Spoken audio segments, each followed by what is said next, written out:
Welcome everybody to another Gaming Command Center news update. It has been a pretty long while since I've done one of these, so it's glad to get back in the groove. Stream coming tonight, and yeah, let's jump into the news. So first up, the latest Stadia update hints at a free tier launch, which from YouTube's streaming features. So, Google Stadia had a rough launch with plenty of missing features and unfulfilled promises. But the latest update to the Stadia app hints that some of those features might be coming soon, including the highly anticipated free tier YouTube streaming, family game sharing, and more, as spotted by 9 to 5 Google. The biggest thing is an indication that Google is gearing up to launch its free Stadia-based tier of service soon. 9 to 5 Google's report found strings in the app that allow for registration without a paid Stadia code, along with a free 1-month trial for Stadia Pro members, which includes several free games along with other benefits. Also found in the app is an indication that Google may be limiting the number of people who can sign up and play Stadia at one time, with warnings that, quote, "Sorry, Stadia is full in your area, and in order to provide the best game quality for everyone, we limit the number of accounts on Stadia. We've hit that limit, but we're working hard to build additional room in the Stadia cloud so more people can enjoy the same high-quality game performance. Please check back in the future for new player availability." Another new feature hinted at in the app is the long-promised ability to live stream games directly from Stadia to YouTube, something Google has been showcasing as a major feature for Stadia since it was first announced.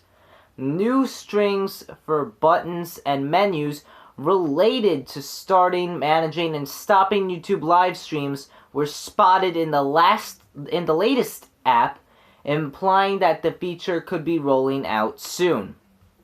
Given that live streaming games on a traditional console or PC still requires a fair amount of know-how and hardware, making it as simple as pressing a button in the Stadia app could be a big feature for Google's service. Sadly, the hinted at features are just that for now, hints. There's no indication of when they'll be available for customers to try for themselves. Still, it's an encouraging sign that Google is working hard to make its initial Stadia promises a reality, even if these features are coming later than fans might have hoped. So, Google Stadia, it looks really huge. I've seen a lot of updates about it, and I think it's going to be a really huge success in the future. So, in the next thing, we are coming back to the grand old topic of Xbox Series X. So, Microsoft's Xbox Series X will be available to resume games even after a reboot. So, Microsoft revealed a number of new specs for its new-gen Xbox Series X game console earlier this week, but the company is dropping fresh hints about features today. In a new podcast, Microsoft's Larry Rib reveals that the new quick resume for multiple games will also let Xbox Series X owners resume games after the console has rebooted. Microsoft used a similar feature on the Xbox One to resume games, but the Xbox Series X will resume multiple games for a suspended state whether you're rebooting the console, switching games, or resuming from standby.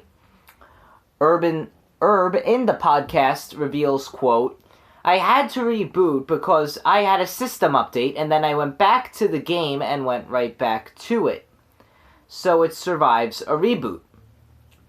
That will be useful for any dashboard updates that would usually interrupt any progress in a game, and it sets the stage for encouraging player habits of simply switching off a console and not worrying about save points. Alongside this new detail, Microsoft's Director of Xbox Program Management, Jason Ronald, teases something called audio ray tracing. It's not a term that's typically used right now, but essentially it's spatial audio for immersion in Xbox Series X games. So, Ronald says, quote, "With the introduction of hardware accelerated ray tracing with the Xbox Series X, we're actually able to enable a whole new set of scenarios, whether that's more realistic lighting, better reflections. We can even use it for things like spatial audio and have ray-traced audio." Microsoft is planning to dig deeper into the dedicated hardware acceleration for spatial audio on the Xbox Series X at the Game Developers Conference next month. Senior audio specialists at Microsoft are planning to hold a talk around how Microsoft is collaborating with game designers, Dolby, and others to take advantage of this hardware support. Microsoft also revealed this week that the Xbox Series X will include 12 teraflops of GPU performance, which is twice what's available in the Xbox One X and 8 times the original Xbox One. A lot of new updates. Microsoft's Xbox Series X really leaning us towards how powerful it really will come to be. So, look out. You better look out for that. It is insane what kind of expectations they're looking forward to.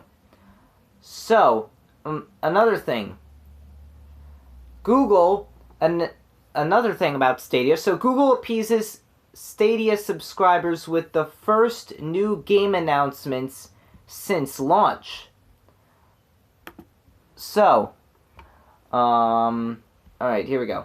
Following a troubled launch last year, Google has announced that 5 specific new games will arrive on its cloud gaming service Stadia, quote, in the coming months, finally giving us some additional titles we can look forward to playing beyond the ones promised at launch. Sure, Google already said last month that Stadia will receive more than 120 games this year, including 10 exclusives, but it hadn't named a single new game between its November 19th debut and now. Right before early adopters' 3-month Stadia Pro trials are about to expire. The only games that have been released on Stadia so far were all promised before the service debuted. Stadia's new set of games include Panzer Dragoon Remake and the Serious Sam Collection, as well as 3 games that will actually come to Stadia before they arrive elsewhere.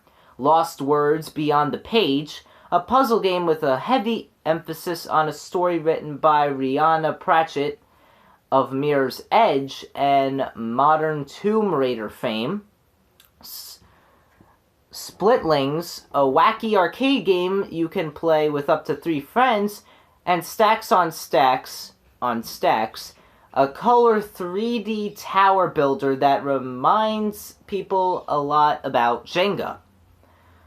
So, personally, I'm excited for Panzer Dragoon Remake, also for a lot of other Stadia fans that are out there to arrive on Stadia. It's a high-definition remake of an overlooked 1995 title that debuted on the Sega Saturn and offered a creative approach to the rail shooter genre. It didn't reach a lot of people upon its release, so Stadia could make it easier for people to experience the game. In addition to the new games, Google also tweeted out this week that it started quietly rolling out 4K support for the Chrome web browser, something that was missing with Stadia at launch, and one of our problems with the service in recent reviews. Theoretically, Chrome could be the easiest way to get your hands on Stadia, as you can run the service directly through your computer. No need to shell out money to buy a Chromecast Ultra or a Google Pixel phone. Other phones don't support Stadia yet, but people found the image quality far worse on the Chrome browser compared to other versions. That's partly because Chrome was previously restricted to streaming at 1080p until now, and partly because we found Google's current 1080p web streams don't actually look like true 1080p. When people tried to stream Destiny 2 in Chrome, people swore that they were looking at a grainy 720 resolution instead. So, a couple false rumors, but a lot of new games coming out for Stadia, new updates coming for Stadia, and more expectations for the Xbox Series X. So, a lot of good stuff to look forward to in the coming weeks, but that is going to wrap it up today. For the gaming news update, make sure you drop a like, comment, subscribe, and we will see you for the stream tonight. So peace out, keep calm, keep flying. See ya.